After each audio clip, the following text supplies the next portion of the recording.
Je vais vous expliquer 3 façons de modifier la couleur. La première en combinant des colorants, une deuxième en utilisant une solution de fer et une troisième en préparant une solution de vinaigre. Allons-y étape par étape.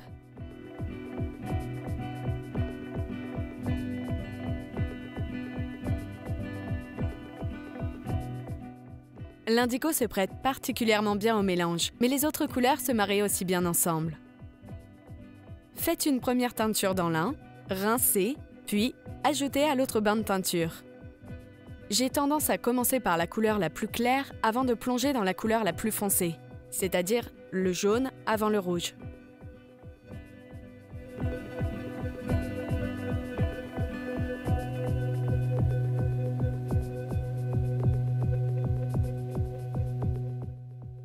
Le fer a tendance à ternir ou à assombrir les couleurs. Créez un liquide ferreux que vous pourrez utiliser encore et encore. Il peut être utilisé pour mordancer le tissu avant la teinture ou pour changer la couleur après un bain de teinture. Un mordant à base de fer peut être utilisé pour foncer n'importe quelle couleur. Il est composé de 2 parts de vinaigre pour 1 part d'eau et utilise des clous rouillés pour le fabriquer. Ajoutez le vinaigre aux clous, puis ajoutez de l'eau.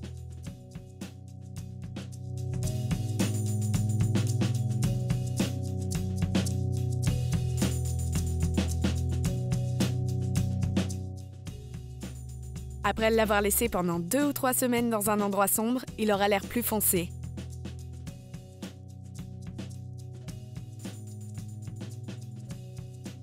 Vous n'aurez besoin que d'une petite partie pour ajouter à la teinture.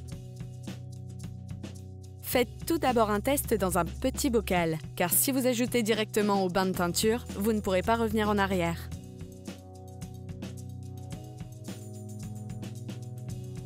Le fer peut endommager les fibres. Il est donc particulièrement important de bien rincer ces dernières après et de les laisser au repos pendant une courte période.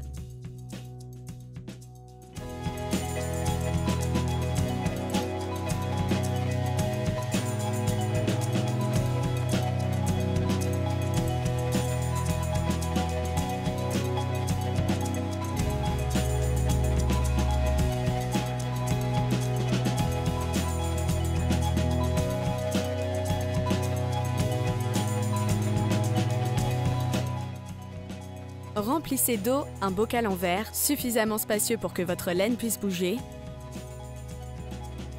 et ajoutez du vinaigre.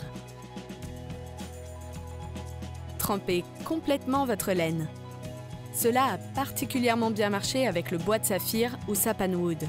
Si vous souhaitez teindre toute la laine, vous pouvez aussi ajouter le vinaigre directement dans le bain de teinture après avoir fait un petit test de couleur. Rincez à l'eau et suspendez pour sécher.